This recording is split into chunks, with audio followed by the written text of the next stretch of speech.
Hi అండి. నేను ఈరోజు వచ్చేసి మరమరాలతో పోహా చేస్తున్నానమాట.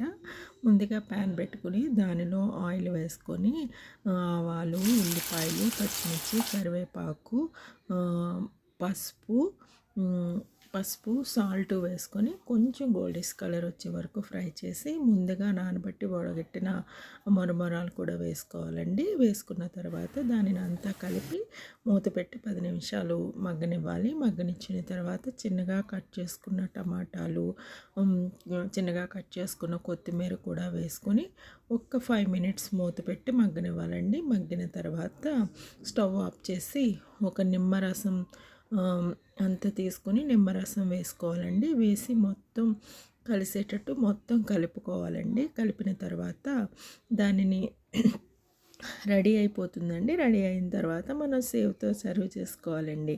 అంతేనండి, రెడీ అయిపోయింది. మీకు మరమరాల పోహ. మీకు నచ్చినట్లయితే సబ్స్క్రైబ్ చేయండి. Thank you for watching. Please subscribe.